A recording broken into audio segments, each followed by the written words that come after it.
Bismillahirrahmanirrahim. Assalamualaikum warahmatullahi wabarakatuh. Perkenalkan, nama saya Firdaus. Di sini saya akan menjelaskan mengenai version control system dengan menggunakan Git. Sebelum lebih jauh mengenai version control system menggunakan Git, mari kita bahas terlebih dahulu mengenai pengenalan version control system terlebih dahulu. Nah, saya menyebutnya masa kegelapan, di mana kita melakukan hal ini tuh tujuannya agar kita dapat mengetahui setiap perubahan yang terjadi pada setiap versi, sehingga kita dapat dengan mudah kembali pada versi tertentu saat diperlukan. Nah, di sini ada sebuah contoh ketika ada beberapa laporan TA. Yang pertama mulai dari laporan TA bab 1 sementara, kemudian ada laporan TA bab 1, bab 5 1.2. Nah, itu sebenarnya adalah masa di mana yang mungkin saat ini masih dilakukan ketika kita menyimpan file dan ketika kita ingin menggunakan file yang lama, kita masih dengan mudah dapat menemukannya kembali gitu. Tapi sebenarnya ada hal yang lebih baik yang dapat kita gunakan, yaitu menggunakan tools yang bernama Git. Nah, version control itu adalah sebuah sistem yang mencatat setiap perubahan yang terjadi pada sebuah file, sehingga suatu saat kita dapat kembali pada versi tertentu jika diperlukan. Version control di sini tuh sangat populer di kalangan programmer terutamanya. Biasanya tuh para programmer itu menyimpan dokumen program dengan version control, sehingga jika terjadi masalah pada versi program yang terakhir, programmer dapat kembali ke versi sebelumnya. Hampir semua tipe file ini dapat memanfaatkan version control untuk mencatat setiap perubahan pada file tersebut. Tipe version control system ini dibagi menjadi 3. Yang pertama itu adalah local version control system, kemudian ada centralized version control system, dan yang ketiga ada distributed version control system. Nah, yang pertama ini ada local version control system, di mana banyak orang yang memilih metode version control ini dengan menduplikat file dengan nama baru atau dibedakan direktorinya saja.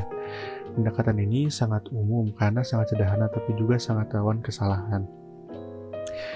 Kesalahan tersebut ini pertama karena lupa direktori, kemudian tidak sengaja menulis di file yang salah, dan yang ketiga ada menyalin file yang tidak dimasukkan. Nah, kemudian programmer itu sejak lama mengembangkan version control system lokal yang memiliki database sederhana yang dapat menyimpan semua perubahan pada file. Nah, di sini adalah arsitektur dari local version control, di mana lokal komputer ini pertama terbagi menjadi checkout dan version database, di mana file ini akan dibagi menjadi version 3, version 2, dan version 1. Dan kekurangannya, karena ini disimpan di lokal komputer, artinya kita tidak dapat melakukan kolaborasi. Dan yang kedua, karena ini disimpan pada lokal komputer, artinya ini akan rentan kehilangan data. Oke, yang selanjutnya ada centralized version control system. Nah, sistem ini memiliki satu server yang menyimpan seluruh data versi. Pengguna atau klien dapat mengakses file yang disimpan pada server. Centralized version control system ini menjadi standar version control untuk beberapa tahun. Tapi kekurangannya ini, jika server tempat centralized version control system ini berjalan mati, maka semua selain ini tidak bisa melakukan kolaborasi. Nah, kemudian jika database tempat penyimpanan pusat rusak, kita akan benar-benar kehilangan segalanya. Konsepnya ini hampir mirip dengan lokal komputer, namun ini bersifat centralized, yang artinya ya version control system ini dapat diakses oleh pengguna atau klien gitu. Nah, namun sayangnya konsep ini masih sama dengan lokal komputer, di mana ketika komputer tempat penyimpanan ini rusak atau mati, maka kita akan berpotensi kehilangan seluruh data yang telah kita simpan pada komputer tersebut. Oke, yang selanjutnya ada distributed version control system. Nah, pada distributed version control, klien ini tidak hanya mengambil versi terakhir, melainkan klien menduplikasi repository lengkap dengan historinya. Jadi hampir semua kegiatan version control ini dapat dilakukan di lokal, namun proses sinkronasi dengan server dilakukan jika memang diperlukan saja. Jika terjadi server mati yang mana server ini ada tempat repo ini disimpan, maka klien ini dapat memilih repo siapa yang akan disalin ke server untuk mengganti data repository yang hilang. Hal ini dapat dilakukan karena setiap klien memiliki full backup repository. Nah, di sini ada gambar dari arsitektur distributed version control system. Setelah mengenai version control system, selanjutnya kita akan berkenalan dengan Git. Mungkin akan timbul pertanyaan, apa perbedaan Git dengan GitHub? Yang paling mudah untuk menjawab pertanyaan tersebut adalah Git ini bersifat lokal, sedangkan GitHub ini bersifat dalam jaringan. Nah, kita langsung saja berkenalan dengan Git. Jadi, sejarah pendek Git ini diawali oleh open source project kernel Linux yang selama masa pengembangannya pada tahun 1991 sampai 2002, Linux kernel ini dikembangkan dengan memanfaatkan patch and archive files. Pada tahun 2002, project kernel Linux ini memulai menggunakan DVCS yang bernama Bitkeeper. Namun, sayangnya pada tahun 2005, hubungan antara pengembang Linux dengan perusahaan pemilik Bitkeeper ini memburuk. Sehingga hal ini mendorong komunitas pengembang Linux, khususnya pencipta Linus Torvalds, untuk memutuskan membuat DVCS sendiri, yaitu Git. Nah, Git ini sangat ringan meski harus mengelola project dalam ukuran yang besar. Jadi Git ini bersifat strong support for non-linear development. Nah, Git ini adalah salah satu implementasi dari DVCS. Hampir setiap operasi pada Git ini dapat dilakukan secara lokal. Hal ini juga berarti Git dapat digunakan sebagai local version control system. Jadi apapun yang disimpan oleh Git diubah ke dalam bentuk checksum. Git ini tidak menyimpan file berdasarkan nama file, tapi menggunakan hash value dari konten file yang bersangkutan. Mekanisme hashing yang digunakan ini untuk mengenerate checksum itu adalah menggunakan SHA-1 yang menghasilkan 40 karakter yang terdiri dari angka 0 sampai 9 dan huruf A sampai F. Berikut adalah contoh dari SHA-1. Nah, terdapat 4 status file. Yang pertama itu ada modified, yang berarti kita itu telah mengubah file tapi belum masukkannya ke database Git kita. Yang selanjutnya ada staged yang artinya kita telah menandai file yang dimodifikasi untuk masuk ke snapshot commit berikutnya. Dan yang ketiga ada commit, yang berarti bahwa data itu telah disimpan dengan aman di database lokal kita. Nah, yang keempat ada untracked, yang berarti file belum dimasukkan ke staging area dan belum disimpan di database. Oke, kita langsung saja ke materi penginstalan Git. Karena Git ini tersedia untuk berbagai sistem operasi, mulai dari Linux, macOS, dan Windows. Untuk mendapatkannya, kita dapat mengunduh langsung di web Git sendiri, yaitu pada link git-scm.com/download. Nah, Git everything is local. Di sini terdapat beberapa versi, yaitu untuk macOS, Windows, dan Linux. Dengan versi terakhirnya itu versi 2.37.3 yang dirilis pada tanggal 30 Agustus tahun 2022. Untuk mendownloadnya, kita tinggal klik saja tombol di sini. Tapi karena di komputer ini di laptop ini sudah terinstall Git, maka kita tinggal cek saja untuk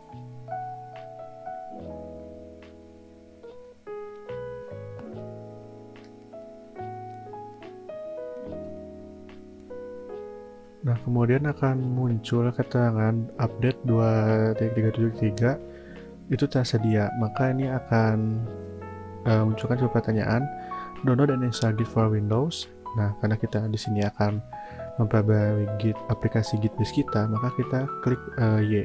Dan jika tidak, kita bisa memberikan perintah N. Nah, proses download sedang dilakukan. Kita akan tunggu proses download ini sampai selesai dan proses instalasi Git versi 2.3.7.3 ini selesai.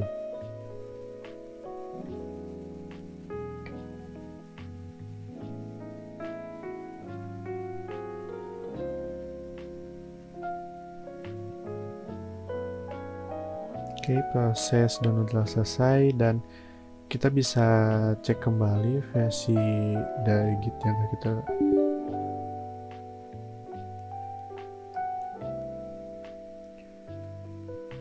Oke, proses download telah selesai dan di sini akan ada proses update dari Git sendiri.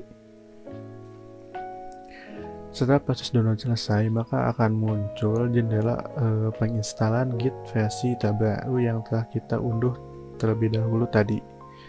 Nah, kita bisa mengikuti proses installing ini sampai selesai, dan nanti kita akan cek kembali versi dari Git yang akan kita gunakan. Nah, setelah proses instalasi selesai, kita akan cek kembali Git versi Git yang telah kita miliki. Oke, kita sudah memiliki Git dengan versi terbaru, itu versi 2.37.3 pada OS Windows. Nah, yang selanjutnya ini kita akan konfigurasi Git terlebih dahulu, yaitu hal pertama yang harus dilakukan saat menggunakan Git adalah mengatur nama dan email pengguna. Itu cukup dilakukan satu kali saat instalasi telah dilakukan. Nah, kita akan lakukan ini. Itu kita akan mengetikkan Git pertama untuk username terlebih dahulu.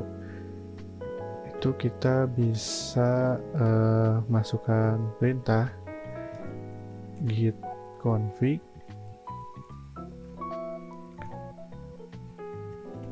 global pertama untuk username terlebih dahulu. Nah, ini kita masukkan nama saya di username-nya. Kemudian kita akan melakukan konfigurasi pada email yang saya gunakan. Itu dengan perintah git config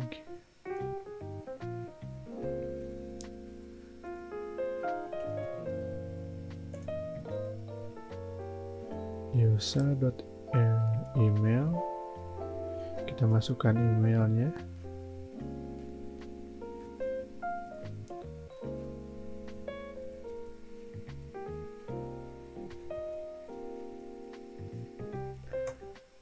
Oke, setelah selesai untuk melihat seluruh konfigurasi, kita bisa masukkan perintah git config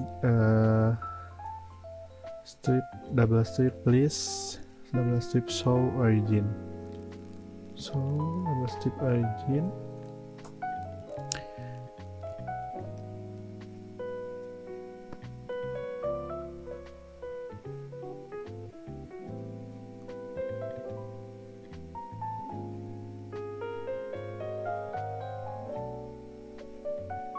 Oh, tadi terdapat kesalahan pada show origin yang kita gunakan itu. Tadi kita double strip, seharusnya kita cukup menggunakan satu strip saja. Git config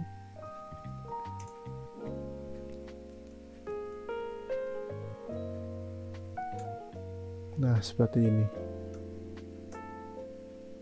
Oke, nah ini adalah kumpulan dari konfigurasi yang telah kita gunakan di komputer ini. Tadi kita masukkan username-nya, kita masukkan yang Firdaus dengan emailnya yang firdaus3110@gmail.com. Oke, yang selanjutnya adalah kita akan mengenal repository dari Git. Nah, repository itu adalah nama atau sebutan untuk sebuah project pada Git. Terdapat dua cara untuk membuat repository. Yang pertama itu membuat folder baru atau folder yang telah terisi file, lalu menjadikan folder tersebut sebagai repository. Dan yang kedua, melakukan clone Git repository yang sudah ada di Git server. Nah, untuk membuat repository ini, kita akan membuat repository baru dari folder yang sudah ada. Git itu dapat menggunakan perintah git init. Setelah sebuah folder didaftarkan sebagai repo, maka dalam folder tersebut akan terdapat folder baru dengan nama .git. Nah, .git di sini itu adalah tabel yang berisikan database Git, dan kita itu dilarang mengubah data yang ada dalam folder .git tersebut. Nah, kita akan coba juga di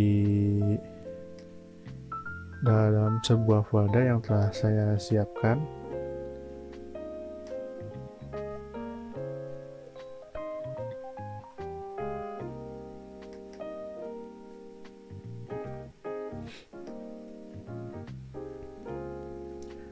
Nah, di sini kita akan melakukan penambahan Git. Kita akan masuk ke command prompt atau ke terminal di folder yang telah kita pilih.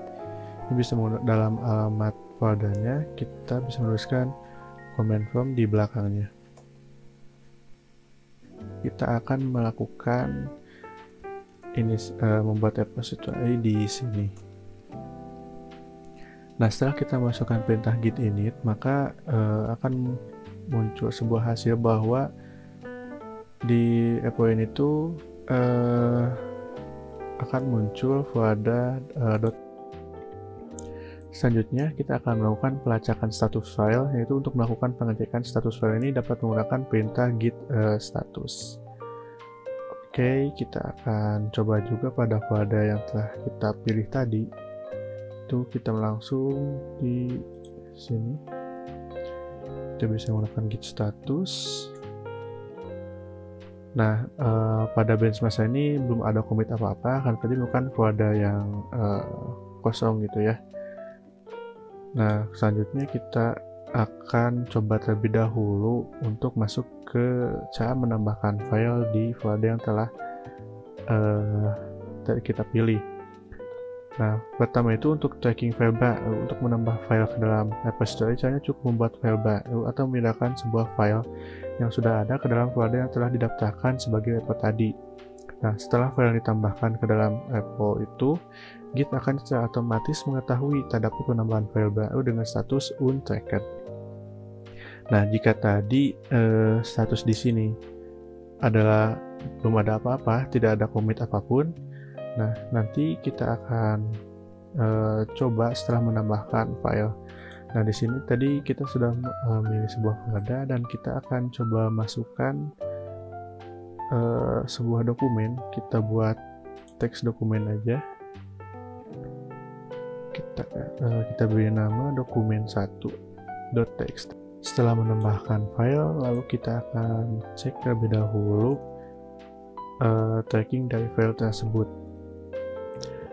Nah, ini akan muncul pada bench tersebut tidak ada commit apapun, tapi telah ada penambahan dokumen, yaitu kita tadi masukkan dokumen1.txt. Nah, kemudian kita akan mempelajari mengenai memindahkan file ke staging area. Nah, ini tuh bertujuan agar file yang ditambahkan ke dalam repository itu dapat dilacak oleh Git. Maka file tersebut harus dimasukkan ke dalam staging area dengan perintah git add nama file. Nah, kita akan masukkan file yang telah kita buat. Tadi itu kan kita telah membuat nama dengan dokumen1.txt ya. Lalu kita akan masukkan perintahnya, yaitu git add dengan nama file yang telah kita buat. Git add, pastikan penulisannya pun sesuai huruf kecil, huruf besarnya, dan beserta jenis filenya.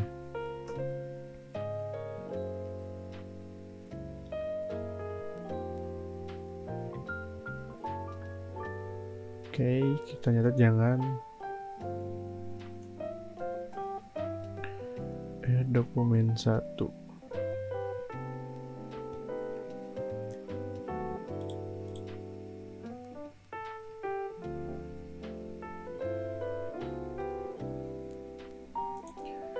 Nah, oke, maaf ada kesalahan di sini. Kita tidak perlu memasukkannya dalam kurung, tapi cukup menuliskan nama filenya saja, dokumen1.txt. Nah, ini sudah kita tambahkan untuk mengecek apakah benar kita menambahkan dokumen tersebut ke dalam repository kita. Maka kita bisa cek status tersebut dengan memasukkan perintah git status. Nah, kita udah membuat commit, memindahkan file ke staging area. Nah, selanjutnya adalah menyimpan file. Untuk menyimpan file dapat menggunakan perintah git commit -m dan pesan dalam proses penyimpanan file ini. Kemudian setiap perintah commit yang dijalankan, Git memprotect data terakhir dari dokumen kita dan menyebutnya sebagai snapshot. Dan ini adalah arsitektur dari ketika kita menyimpan sebuah file. Oke, kita akan commit file yang telah kita tambahkan, git commit min tambah dokumen 1. Nah, kita telah menambahkan file yang telah kita masukkan ke staging area tadi. Selanjutnya, bagaimana jika kita ingin mengubah file? Di sini misalkan kita akan mengubah file yang tadi telah kita buat. Misalkan kita itu akan mengubah isi file yang kita buat tadi. Ini dokumen 1.txt, kita ubah dalamnya. Kita buka terlebih dahulu filenya dan kita akan masukkan sebuah kalimat. Oke, kita simpan. Nah, ketika kita cek statusnya, maka di sini akan muncul terdapat perubahan pada dokumen yang telah kita buat. Kita masukkan git status. Nah, di sini telah terdapat keterangan bahwa ini telah dimodifikasi sesuai yang telah kita gunakan tadi, kita lakukan tadi. Nah, selanjutnya bagaimana setelah kita mengubah dokumen tersebut, kita ingin menyimpan file tersebut. Nah, kita akan melakukan penyimpanan seperti dari awal. Pertama kita masukkan git add titik. Di sini berfungsi untuk menyimpan seluruh update yang ada pada folder tersebut. Selanjutnya kita masukkan commit and update isi dokumen. Nah, di sini kita telah mengubah satu file dengan menambahkan satu inputan. Kita cek statusnya menggunakan git status. Nah, di sini kita udah berhasil mengubah file tersebut dengan status nothing to commit, working clean. Lalu bagaimana jika kita ingin menambahkan beberapa file baru? Nah, kita akan mencontohkan bagaimana cara menambahkan 2 file baru terlebih dahulu. Ini caranya sama seperti tadi. Di sini kita akan membuat sebuah dokumen baru ya. Kita bikin teks dokumen saja. Kita buat dokumen 2 dan dokumen 3.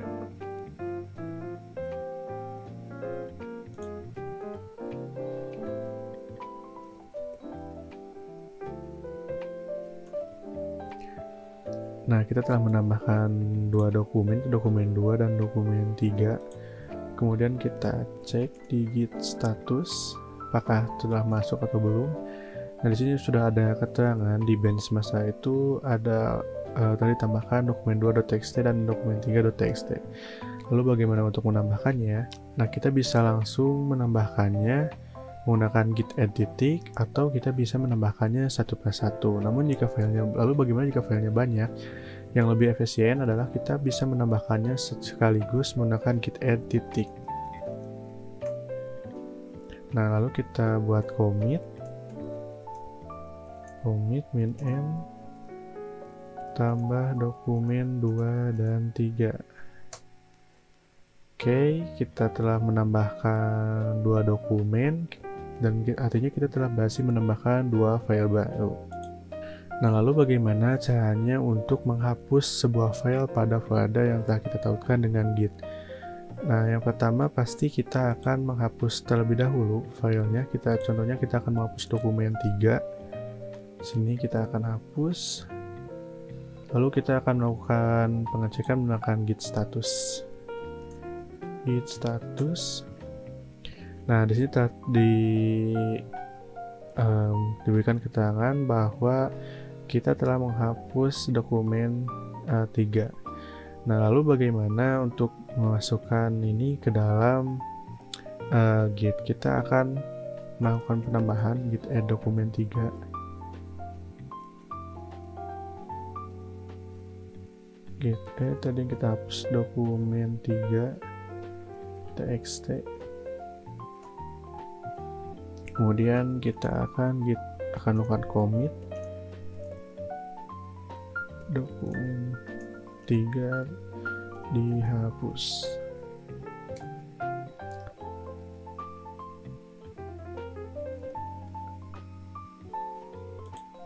Nah, di sini kita berhasil melakukan penghapusan pada git yang telah kita tautkan pada sebuah folder. Nah, selanjutnya adalah bagaimana untuk melihat aktivitas atau log yang telah kita lakukan, mulai dari tadi kita mulai menambahkan file, terus kita mengedit sebuah file dan menghapus sebuah file. Kita bisa menggunakan commit log. Nah, gitu. Karena Git adalah salah satu implementasi dari DVCS, sehingga semua riwayat atau log perubahan disimpan di lokal, sehingga proses pengambilan riwayat atau log perubahan dapat dilakukan dengan cepat.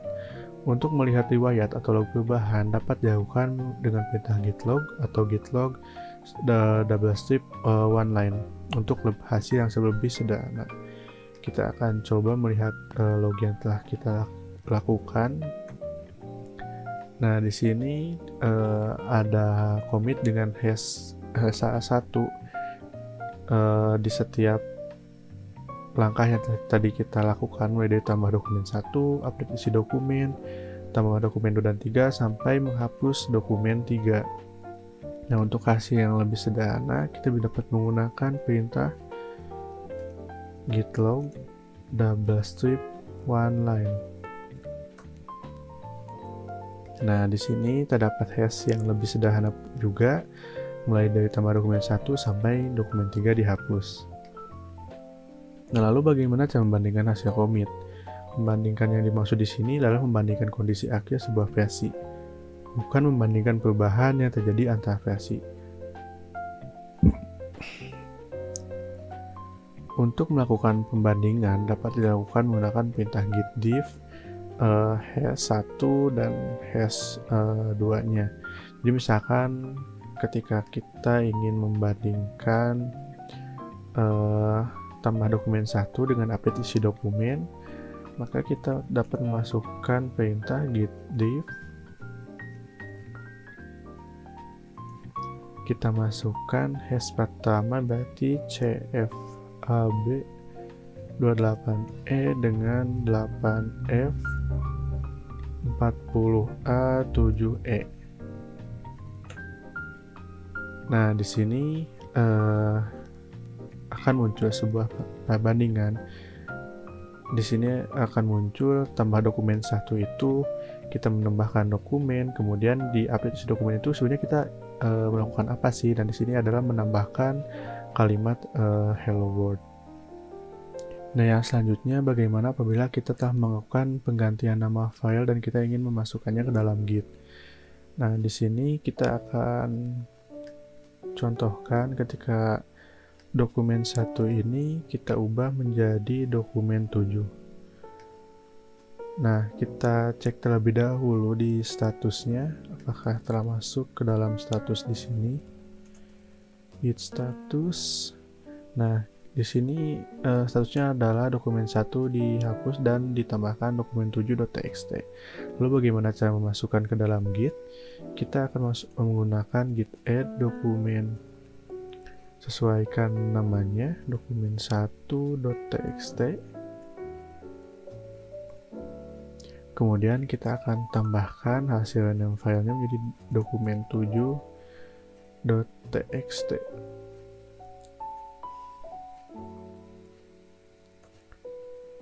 Nah, kemudian kita akan melakukan pengecekan menggunakan git status. Nah, kita telah berhasil mengubah nama file yang awalnya dokumen 1.txt menjadi dokumen 7.txt. Nah, selanjutnya bagaimana apabila kita ingin kembali ke versi sebelumnya? Nah, ini adalah menjadi hal yang mungkin kita tunggu dari penggunaan Git di sini untuk bagaimana caranya kita kembali ke versi sebelumnya gitu. untuk membandingkan cara tradisional dan cara yang kita lakukan lebih modern ini menggunakan Git. Nah, untuk mengembalikan sebuah file ke kondisi sebelumnya atau kondisi pada versi tertentu, kita dapat menggunakan perintah git checkout, ID commit-nya, dan nama filenya. Jadi saat perintah checkout dijalankan, file pada local directory akan berubah ke versi yang telah ditentukan, dan perubahan ini disimpan pada staging area. Nah, untuk melakukan perubahan ini kita akan cek terlebih dahulu log yang telah kita lakukan, karena di sini kita memerlukan ID commit-nya. Kita akan cek terlebih dahulu git log one line. Nah, untuk kembali ke versi sebelumnya, kita bisa menuliskan git checkout, kemudian kita masukkan ID-nya, yaitu kita coba kembali ke versi sebelum update, yaitu dokumen yang kosong. Kita masukkan 8F 40A7E, lalu kita masukkan nama dokumennya, dokumen 1.txt, git checkout, ID dan nama dokumennya. Nah, kita telah kembali ke update 1 platform 734.412A2, yang artinya kita telah kembali ke versi sebelumnya. Ini adalah hasil dari mengembalikan ke versi sebelumnya, yaitu ketika tadi kita telah mengubah dari dokumen 7 ke dokumen 1, artinya di sini dokumen 1 muncul kembali walaupun telah diubah menjadi dokumen 7. Dan di sini pun hasilnya sama, hello world. Dan kita tadi di sini mengembalikan perubahan, yaitu ketika dokumen 7 dikembalikan kembali ke dokumen 1. Nah, selanjutnya bagaimana untuk melakukan remote repository. Jadi remote repository itu adalah repository Git yang dihosting di internet atau pada sebuah jaringan di sebuah tempat. Jadi contoh populer hosting repository-nya yang pasti adalah GitHub, GitLab, Bitbucket, dan yang lainnya. Dengan menghosting repo ini, proses kolaborasi dapat dilakukan dengan mudah, karena repository yang kita gunakan nantinya itu akan bersifat dapat diakses oleh siapa saja yang telah kita tambahkan ke daftar author. Nah, untuk push repository lokal ke GitLab, pertama itu kita harus menambahkan remote repository dengan perintah git remote add origin URL remote repository-nya. Kemudian kita melakukan push repository berdasarkan git remote yang telah dibuat dengan perintah git push -u origin master. Untuk melakukan clone repository, kita bisa melakukannya dengan perintah git clone URL remote repository. Nah, kita akan coba melakukan remote ke sebuah repository. Pertama di sini kita akan menggunakan GitHub.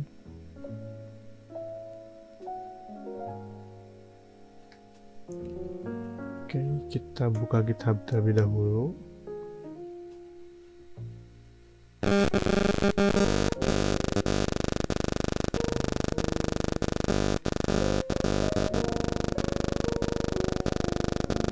Nah, lalu kita buat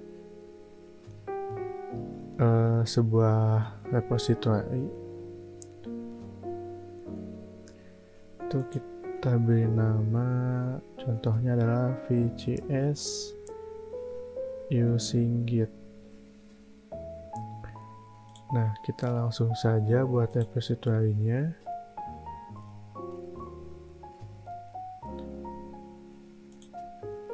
Nah, lalu di sini sebenarnya sudah ada perintah yang dapat kita lakukan, mulai dari create a new repository on the command line, kemudian push an existing repository from the command line, atau import code from another repository. Nah, kita akan lakukan sesuai dengan perintah yang telah tadi saya jelaskan, yaitu menggunakan remote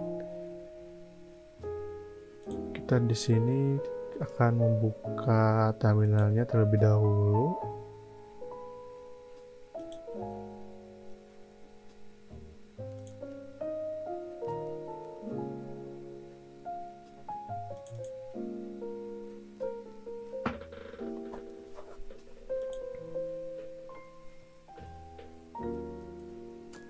Nah, setelah kita membuat repository di GitHub, selanjutnya kita akan melakukan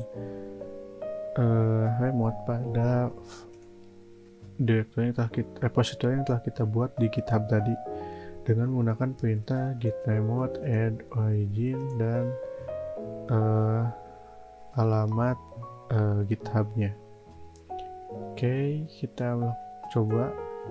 Nah, kita berhasil melakukan remote, kemudian kita akan melakukan push repository berdasarkan git remote yang telah dibuat dengan perintah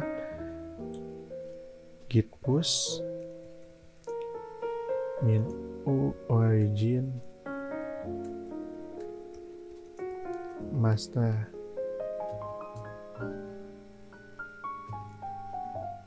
Nah, kita tunggu prosesnya beberapa saat.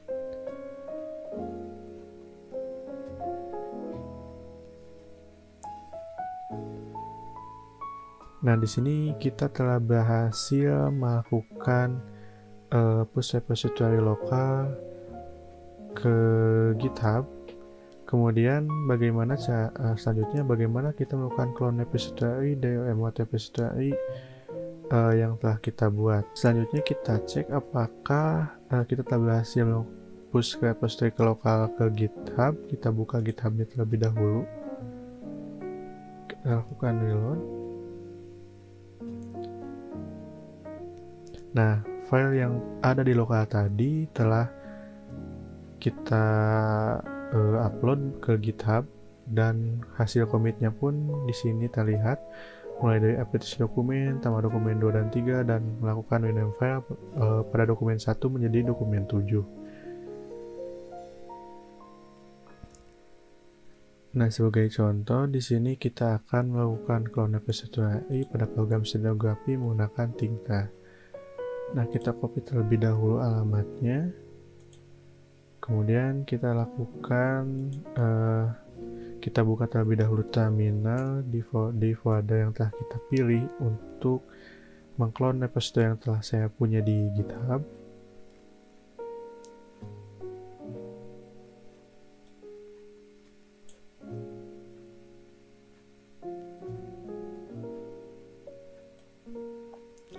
Nah, kita tinggal menuliskan perintah git clone